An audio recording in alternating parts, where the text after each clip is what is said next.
We are so thrilled to be here this afternoon to close out this terrific summit that we've had.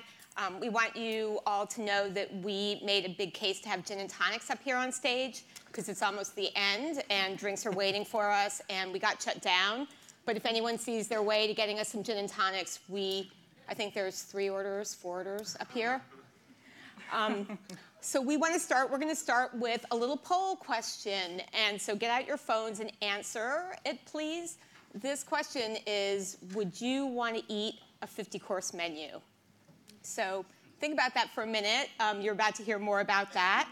And in fact, we're going to start this conversation with one of the most provocative restaurant concepts I've heard in a long time. In Bloomberg, in Business Week's Year Ahead issue, we got to announce this fantastic restaurant. It's called Alchemist. It's the next version of an existing restaurant in Copenhagen from Rasmus Munk. And it is indeed going to have 50 courses that people are going to get to eat. 50 courses. So Rasmus, let's talk about that. Yeah. Yeah, but Alchemist and 50 courses is a lot.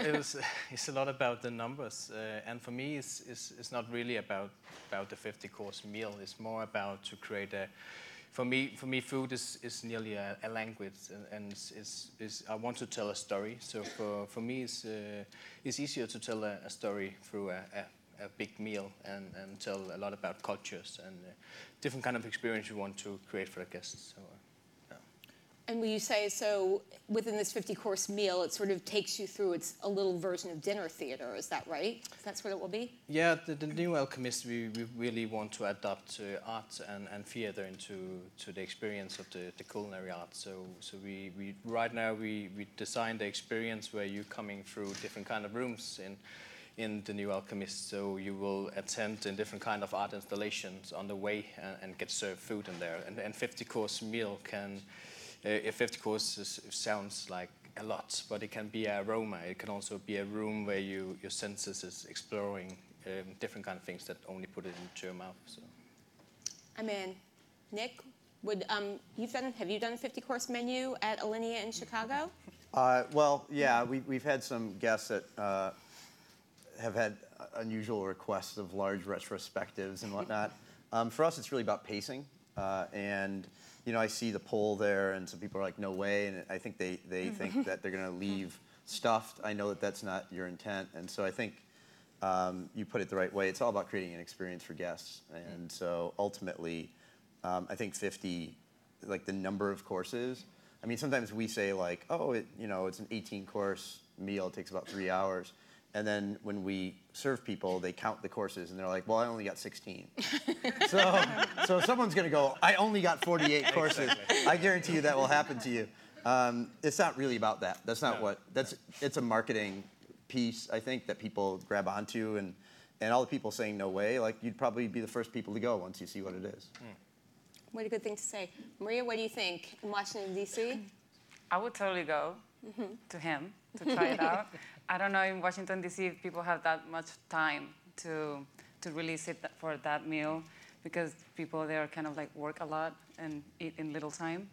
But I think it would be a great experience. I'm always up for an adventure. I think people should always try these experiences because it's not about food anymore. It's about everything that surrounds you. Well, I think, Rasmus, as you were saying, it's not like don't just specifically count courses. It's about the experience and about the service. And so to speak to another kind of service, which is increasingly important, Ian Schrager was talking about it earlier. Maria, I think you got a phone call recently from Barack Obama, who was looking for a last-minute celebration for his anniversary. And so I think that kind of VIP service, extremely VIP service, is becoming more and more important. Will you tell us about that and how you roll when a very important person? So in this case in particular, I'm sitting at my desk in my office, and suddenly the phone rings. I'm like, can you hold the line 1 second? And suddenly I hear, hey, Maria, it's Barack. And when you hear the president calling you, you stand up. It's just kind of like, it's very strange how that happens. And then he wanted a reservation. We didn't have anything. Congress was in session. Our restaurant was fully packed. And then I had to create or invent something for him to still want to be with us. Because it's a private dining room situation. Because all the private had to be private, of course. And then I said, well, why don't we do it in the rooftop? The weather's going to be amazing, and you can overlook at Pennsylvania Avenue with the sunset. And he said, great. And I said, what is her favorite flower and all that? So we, at that moment, we started working on the couture element of that fine dining experience. And it happened. And then she came, and she was totally amazed by that. And it was a great night, but I had to go and ask permission at the building because the rooftop is not mine. So things like that then you do afterwards. And I'm like, how am I going to make this happen? But at least we know how to make things happen. We just go for it and do it. So do you think that, I mean, moving forward, I think that's the future where people want to have kind of elite experiences. And so, Nick, if like Justin Timberlake walks into your restaurant, walks into Alinea, I don't know. It's just a name that came to my mind. But if someone like him, he's kind of a regular. That's why I'm laughing. If someone like him, I mean, you want to treat everybody like Justin Timberlake, but no, how do you? I have to say that, like, yes, like, it's nice to have people come in that you admire, President Obama or Justin Timberlake. At the end of the day, like, we have 128 people that we serve every single night of the year. And if we're full and it's you're a friend of mine, I'm going to try to make something happen. But if it's just a random VIP, honestly, I don't. That person celebrating their anniversary or birthday or getting engaged that night is just as important as Justin Timberlake is. So last week, we turned down a really, really, really famous person and just said, like, you can't expect to get in on 4 hours' notice when people have booked this a month ahead. I'm really sorry. So I think creating great experiences for everybody, creating great experiences for everybody who comes to our places is the most important thing. I will say that, if most presidents of the United States call, we do make it happen. And sometimes, if it's the best taco truck in LA, isn't that just as great as a 50-course meal or Alinea or any of our places? And the answer is yes. Alinea is the worst place in the world to go for a pizza. And so I think it's really just like what's luxury at any given moment in our lives is that thing that we want at that moment. And so that's what we try to empower to make happen, I think, all of us at our respective restaurants. But as the luxury of time, of access, all of those things are the things that are being democratized more and more, I think. No, Rasmus, do you see that? Are people booking ahead? Because I think that's another thing, and I want to talk about reservation systems, which Nick is very well positioned to do. But do you see people planning more and more ahead? I mean, certainly at the new incarnation of Alchemist, that's definitely. something people are going to not spontaneously decide to do. Yeah, definitely. People sign up for a long period before they enter the restaurant. So right now we didn't open our booking system yet because we don't know exactly the date we're going to open. So but right now we have around 10,000 signed up for pre-booking. So there's a lot of people signing up beforehand, and that's also what Alchemist is about. As you mentioned, also is this is not just a meal. We would like to try to push the limit for what can a meal be, and also that's why you need to invest a little bit more time here than going for a pizza and a taco. This should fill you up with something more than just satisfy your stomach, and that's also what we would like to do with the dishes, and people home with some more thoughts than just great food. 10,000 people? Yeah. Wow, that's amazing. So Nick, you, I think, have access to so much data through Talk. Are you seeing people book dinners farther ahead, not just for special occasions, but as... I mean, we get requests, every day for restaurants that are on the system that are even a year more out. Really? We tell restaurants, however, that you really shouldn't book more than 2 or 3 months out because those are the people that, even with the best intentions, something comes up 8 months later. So we generally tell restaurants 2 or 3 months ahead, but not just restaurants, museums. We work with museums, wineries, all of that. And a lot of them have the notion of just like, well, let's just open our books infinitely into the future. It's not the best practice. But do people want that? Yeah, they want to make sure that they can get that French Laundry reservation on their anniversary. Their 25th anniversary is next year, this time, and they want to get that. So the request is there. Whether it's the best practice or not for the restaurant is a different thing. Maria, what about you? Do you see people, because you have an array of restaurants, people go there for different reasons, right? Yeah, they have. We see a lot of our customers that they already reserve in advance for their graduation and things like that are very specific dates. and for anniversaries, but they will have to cost normally larger parties, and then we can work through our private events people. But we do have the 2 month. Like if you want to book it online, you really can't. You have to, because exactly that, because then you have so many no-shows or so many cancellations last minute that it starts. You have to rework again. So, but yeah, we do for sure. Now I want to pivot a little bit. One thing we're seeing, especially here in New York City, is an increase in the cost of meals, specifically entrees. And it used to be, even like 3 or 4 years ago, there was sort of a ceiling on how much an entree would be, and it was essentially $40. And if something like a fish costs more than $40, you heard about it, like it started to buzz online. Now we have totally blown through that ceiling. I think it's got a lot to do with the stock market exploding, but also I think people are used to, they've seen price tags, they've seen like a piece of meat for $150 that costs like, for 2 people ostensibly, but really for 1. And at the grill, a couple blocks away, you spend at least $90 for a lamb chop. Are you guys seeing any kind of resistance to prices? I don't know when was the last time you raised your prices, but do you think that people have become more accepting of really astronomical restaurant entree prices? What's an astronomical price? Let's say $90 for a lamb chop. What kind of lamb chop? It depends on the lamb. So I mean, Well, that's a real question. Product, yeah. Yeah, I apologize for interrupting. Look, we're not talking about. Every now and then I read in the press that someone did a martini and it's $4,000 and it's got gold dust and a diamond ring in it. Mm-hmm. That's dumb. Like, would I pay $90 for a lamb chop? Yeah, I would if it's a really damn good lamb chop, Do we see resistance to it? Like, I'm a big advocate for dynamic and variable pricing in restaurants.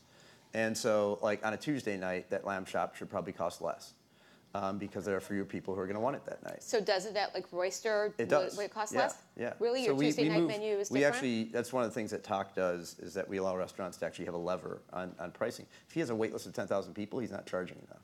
Mm-hmm.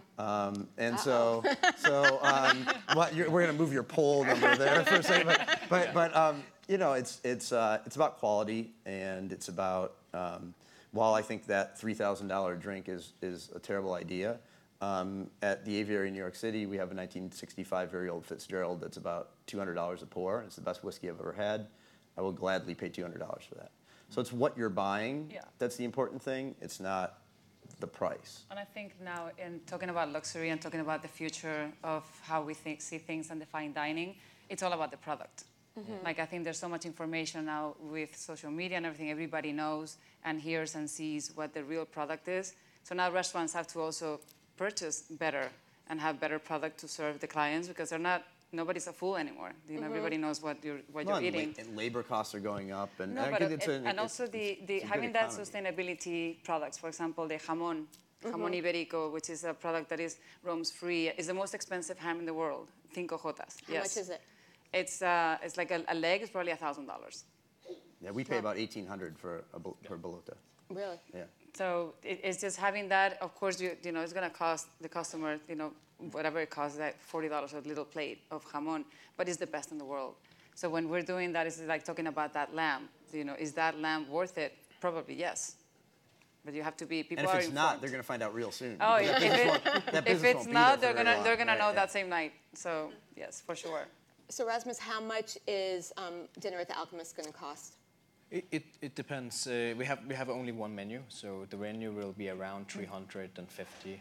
Really? Yeah, and then that's we it? have and then Everybody's you can, going. and that's for 50 courses. And actually regarding the price, I can't speak for the US, but for different Denmark and also the Nordic region, I think we are in a place now where we can't really charge more, because then it will be too much and it will be only for the elites. But we're also in a place in the industry where we can't pay the chef enough, and they not get any pensions. We require our business on getting stagiaires in to work for free for us, because we want to do this fantastic 50-course menus and stuff like that.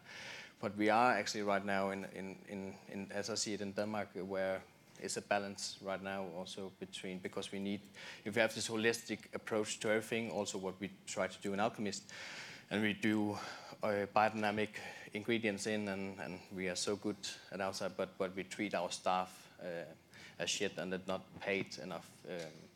It really doesn't matter. So this holistic approach to the work and the employers, I think that's also very important.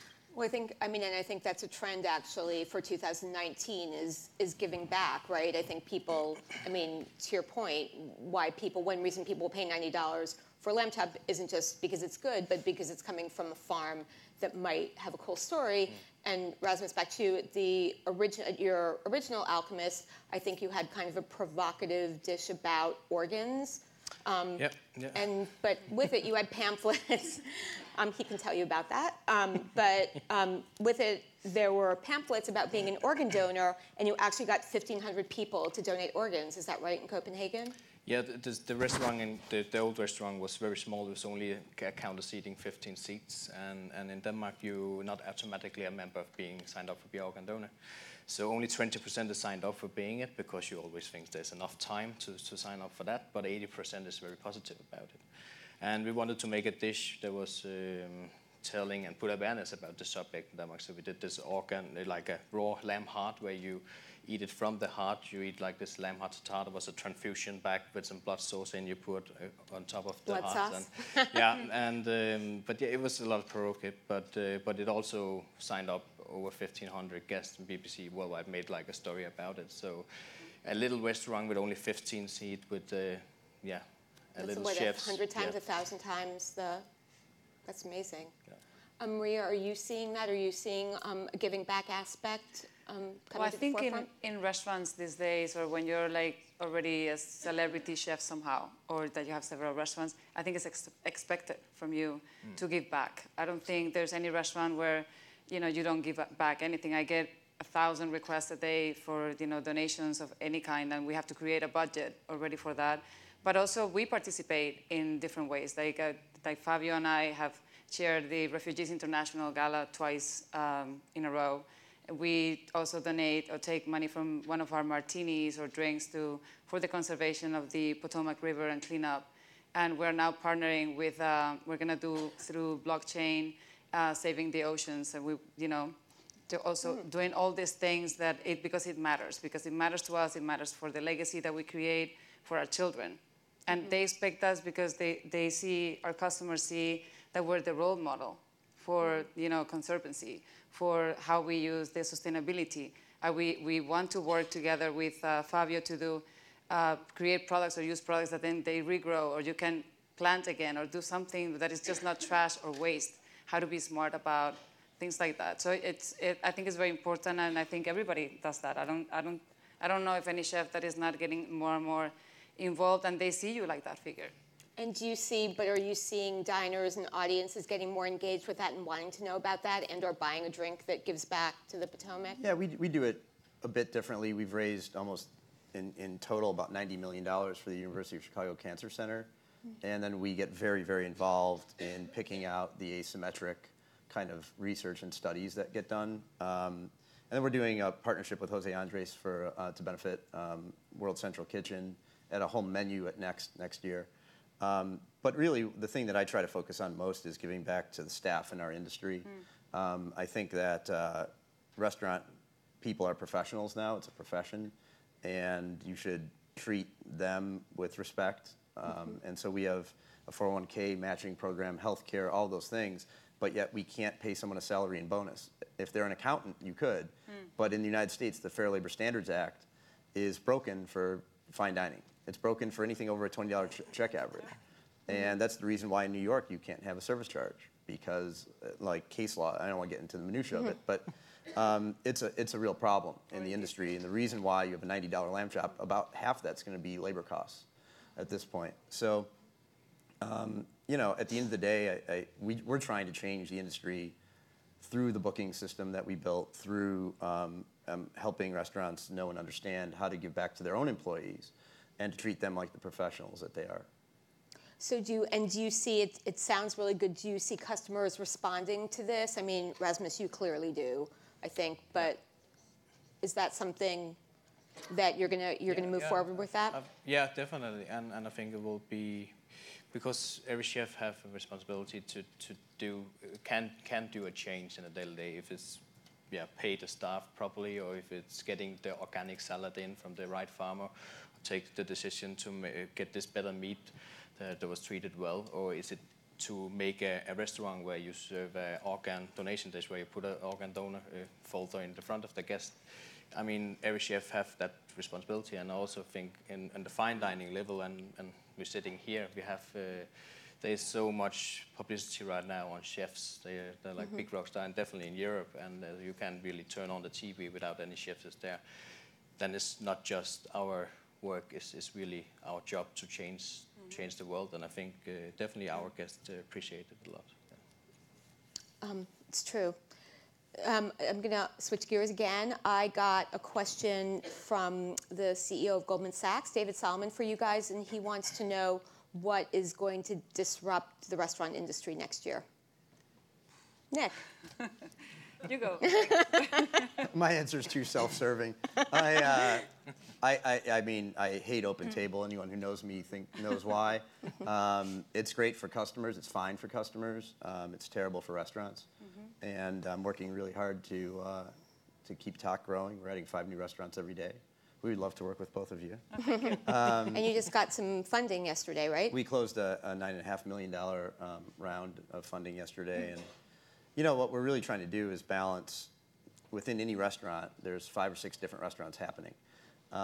And we're trying to allow consumers to find those great experiences, to book them. And so whether that's a free reservation, which is about 55% of the reservations we do, or it's a wine tour at a great winery, or the best taco truck in LA, or the Michelin 3 stars that we support, we want to sort of connect those people with those businesses. But not just that, like, I'll raise my hand and show up, and okay, we'll save your table, and they're both lying to each other. More on that later. Maria, do you see something that can and or will disrupt the 2019 dining scene? I think, reservations are huge. And actually, I was talking to Fabio about this yesterday, and he was telling me my ideal restaurant would be the one that you have face recognition. You know, that you walk in and they already know who you are, they know your preferences, and then you can make your menu is already kind of like prepared for you, and it's individual for each person. That's the ideal fine dining place. And also that there's no check. Like, make it like an Uber experience where you're like, but it's for everyone. I'm saying, like, this whole thing of like asking for the check, waiting for it, having to pay, like, all of those things. It's very antiquated, yeah. And that is ridiculous. It's like, so there's a lot of things that I think need to change and are improving. And I don't know if that is luxury or if it's just future or it's a mix of both.